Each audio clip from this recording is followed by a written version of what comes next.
Dear viewers, आप सभी का अनअकैडमी आईएएस के चैंपियंस के प्लेटफॉर्म पे स्वागत है। पाकिस्तान की नेवी में रीसेंट टाइम्स में सिग्निफिकेंट मॉडर्नाइजेशन देखने को मिला है।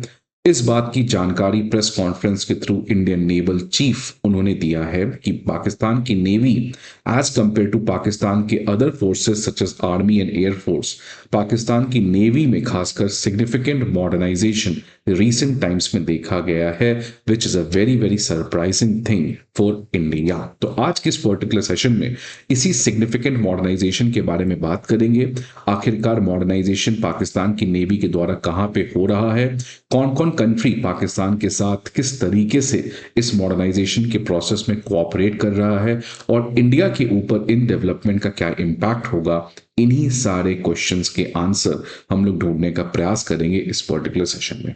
अब ये क्यों सिग्निफिकेंट है? बिकॉज 4 दिसंबर जो रिसेंटली अभी आया था, 4 दिसंबर एक बहुत इंपॉर्टेंट डे है बिकॉज पाकिस्तान की नेवी के हिस्ट्री में उसको एक डार्क डे की तरह सेलिब्रेट किया जाता है और वही 4 दिसंबर इंडिया में नेवी डे के तौर पे सेलिब्रेट किया जाता है। अब ऐसा क्यों?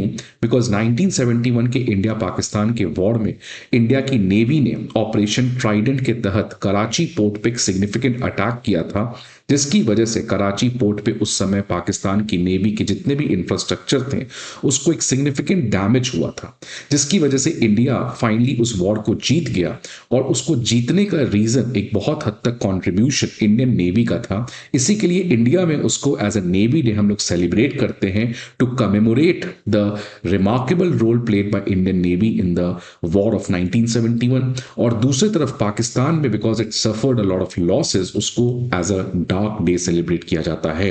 लेकिन लगता है कि ये पर्टिकुलर 4 दिसंबर का जो इंसिडेंट है वो पाकिस्तान की नेवी ने हद से ज्यादा सीरियसली ले लिया और आज वो अपने पूरा फोकस पाकिस्तान की नेवी पे लगाया और जिसकी वजह से आज पाकिस्तान की नेवी में एक तरीके से सिग्निफिकेंट अपग्रेडेशन देखने को मिला है as compare to what was the Pakistan navy in 1971। ये ऑपरेशन ट्राइडेंट का इमेज है जहां पे इंडियन नेवी ने एक तरीके से अटैक किया था पाकिस्तान की नेवी के ऊपर। अब इसी 4 दिसंबर के कॉन्टेक्स्ट में इंडिया के जो नेवल चीफ हैं एडमिरल दिनेश त्रिपाठी सर, इनका एक प्रेस कॉन्फ्रेंस आया था और इस प्रेस कॉन्फ्रेंस पे इन्होंने कहा था कि पाकिस्तान की naval expansion is a very very surprising thing. वो बहुत ज्यादा एग्रेसिवली पाकिस्तान की नेवी ने अपने आप को मॉडर्नाइज किया है और साथ ही साथ इंडियन नेवी चीफ ने टॉन्ट भी किया पाकिस्तान को कि पाकिस्तान एक ऐसा कंट्री है जो इस समय इतने ज्यादा economic crisis, inflation crisis, low GDP, forex crisis, but उन सारे चीजों को छोड़कर पाकिस्तान एक तरफा वेपन्स के ऊपर फोकस कर रहा है over welfare. So Indian naval chief ने टॉन्ट किया कि Pakistan is choosing warfare over welfare. And इसी के बारे में आज इस पर्टिकुलर सेशन में हम लोग बात करेंगे डिटेल में।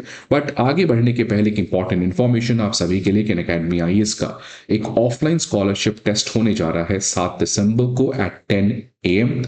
अनअकैडमी आईएएस के ऑफलाइन बैचेस हमारे चारों ऑफलाइन सेंटर्स पे करोल बाग, मुखर्जी नगर, प्रयागराज और पटना में स्टार्ट होने जा रहे हैं on 20th of December at a very very special price of 79,999. An Academy IAS provides you the comprehensive GS course as well as CSAT essay writing course, comprehensive current affairs, full and test series as well as optional courses. आप इन सारे information के लिए हमारे offline branches पे visit कर सकते हैं या नहीं तो आप हमारे ऐप को भी डाउनलोड कर सकते हैं जहां पे आपको ये सारे इंफॉर्मेशन प्रोवाइड किए जाएंगे ना। ये जो पाकिस्तान की नेवी का मॉडर्नाइजेशन है ये बहुत सालों से चल रहा है, लेकिन 2015 में खासकर इसके बाद से पाकिस्तान की नेवी ने काफी एग्रेसिवली अपने आप को मॉडर्नाइज किया है।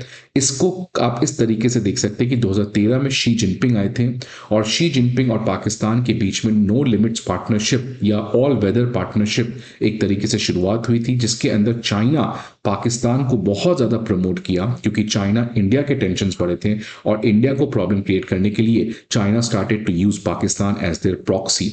इसी कॉन्टेक्स्ट में 2015 को एक लैंडमार्क एग्रीमेंट होता है जहां पे चाइना $5 बिलियन एग्रीमेंट वर्थ का कॉन्ट्रैक्ट पाकिस्तान से लेता है, जिसके अंदर चाइना 8 हैंगॉर 2 सबमरीन सप्लाई करेगा पाकिस्तान में। ये जो हैंगॉर 2 सबमरीन है ये 4 चाइना में बनाए जाएंगे और 4 पाकिस्तान में बनाए जाएंगे in collaboration with the teaching. अब ये जो हमारे पास टाइप 093A41 अटैक सबमरीन्स हैं, जिसका वर्जन पाकिस्तान के लिए हैंगॉर 2 सबमरीन है, ये बहुत लीथल सबमरीन है बिकॉज इसमें एयर इंडिपेंडेंट प्रोपल्शन सिस्टम है, जिसकी वजह से ये पानी के नीचे बहुत लंबे समय तक रह सकता है। इसमें हैवी वेट टॉर्पीडोज और एंटी शिप क्रूजिंग मिसाइल्स को भी इंस्टॉल किया जा सकता है। सो ये जो चाइनीज सबमरीन है जिसका version type 093B based Hangor 2 submarines है, ये पाकिस्तान को 8 जिसमें से 4 या 5 ऑलरेडी आ चुके हैं, बाकी कुछ सालों में और भी दे दिए जाएंगे।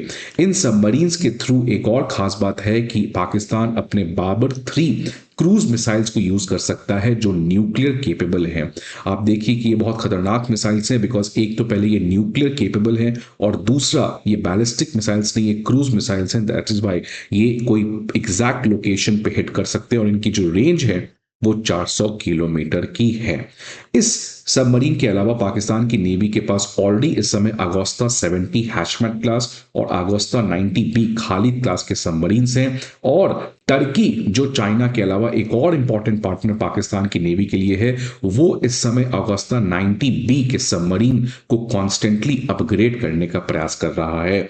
और टर्की, शायद आपको पता होगा, वो वही कंट्री है जिसकी पार्लियामेंट में इस बात पे चर्चा हुई कि कैसे इंडिया को किसी भी तरीके का कोई भी डिफेंस रिलेटेड सपोर्ट नहीं दिया जाए, इंस्टेड वो सारे सपोर्ट पाकिस्तान के लिए डाइवर्ट किया जाए। तो एक तरीके से टर्की और चाइना और पाकिस्तान, इनके बीच में डिफेंस एस्पेक्ट में काफी ज्यादा क्लोज कोलैबोरेशन पीछे पीछे से चल रहा है। इसके अलावा पाकिस्तान जो है वो सबमरीन्स के अलावा टाइप 054A/P फ्रिगेट्स वो भी चाइना से लेने जा रहा है। इसके अलावा पाकिस्तान के पास इस समय F-22P जुल्फिकार क्लास फ्रिगेट्स हैं, लेकिन प्रॉब्लम क्या है कि ये बहुत पुराने क्लास के फ्रिगेट्स हैं, इनमें मॉडर्न इंफ्रास्ट्रक्चर नहीं है, जिसकी वजह से आज चाइना और टर्की दोनों मिलके इस फ्रिगेट को state of the art infrastructure से अपग्रेडेशन करने का काम करते हुए नजर आ रहे हैं। इसके अलावा पाकिस्तान और टर्की जो है वो जिन्ना क्लास फ्रिगेट में भी कोलैबोरेट कर रहे हैं, जिसके अंदर 6 जिन्ना क्लास फ्रिगेट बनाए जाएंगे जो टर्की पाकिस्तान को सप्लाई करेगा। अब अगर इसके बात करें फ्रिगेट्स के अलावा, तो सबमरीन्स फ्रिगेट्स की हमने बात की। कॉर्वेट्स जो है वो भी एक तरीके से स्मॉल शिप्स होते हैं जो इंस्टेंटली आप कहीं भी डिप्लॉय करके एनिमी को अटैक कर सकते हो। तो Turkish design Babar class corvettes जो हैं वो भी आने वाले समय में टर्की पाकिस्तान को सप्लाई करने जा रहा है, क्योंकि इसकी एग्रीमेंट वे बैक 2018 में ही हो चुकी थी। इसके अलावा पाकिस्तान ने खुद, आपको पता है कि नवंबर के महीने में एक लैंडमार्क टेस्ट किया जहां पे उसने ship launched ballistic missile SLBM का सक्सेसफुल फ्लाइट टेस्ट किया। तो ये शिप से लॉन्च किया जा सकता है बैलिस्टिक मिसाइल और इसकी रेंज भी काफी ज्यादा है। तो एक तरीके से आप देख सकते हैं कि पाकिस्तान की नेवी को चाइना और टर्की मिलके एक तरीके से एग्रेसिवली मॉडर्नाइज कर रहे हैं। और ये सारे डेवलपमेंट्स इस कॉन्टेक्स्ट में हो रहे हैं कि पाकिस्तान आज खुद बहुत ज्यादा क्राइसिस से गुजर रहा है, वो चाहे इंटरनल सिक्योरिटी के प्रॉब्लम्स हो, बलूचिस्तान में आप देखिए अटैक कैसे हुआ, पश्तून प्रॉब्लम, इकोनॉमिक चैलेंज हो, वाटर चैलेंज हो, और इनफैक्ट चाइना के जो इकोनॉमिक इंसेंटिव्स हैं, इकोनॉमिक इन्वेस्टमेंट्स हैं, such as China Pakistan economic corridor, वो आज खुद बहुत ज्यादा अटैक में है। और आज पाकिस्तान IMF से एक तरीके से अगेन बेल आउट के लिए नेगोशिएशन कर रहा है। तो एक तरफ आप देख सकते हैं कि पाकिस्तान के पास आज पॉली क्राइसिस है, मल्टी प्रॉब्लम्स हैं, लेकिन दूसरी तरफ पाकिस्तान की priority is to constantly increase their defense infrastructure primarily to counter India। अब सवाल ये आता है कि ये कब तक चलेगा इस तरीके से। अब इसमें अगर थोड़ा सा क्रिटिकली बात किया जाए तो जैसे जैसे इंडिया अपने डिफेंस को मजबूत करेगा, पाकिस्तान को सिक्योरिटी डिलेमा होगा और पाकिस्तान भी अपने डिफेंस को बढ़ाएगा। फिर जब पाकिस्तान बढ़ाएगा तो इंडिया बढ़ाएगा, इंडिया बढ़ाएगा तो पाकिस्तान बढ़ाएगा, और ये दोनों इस तरीके से एक विशियस साइकिल में फंस जाएंगे।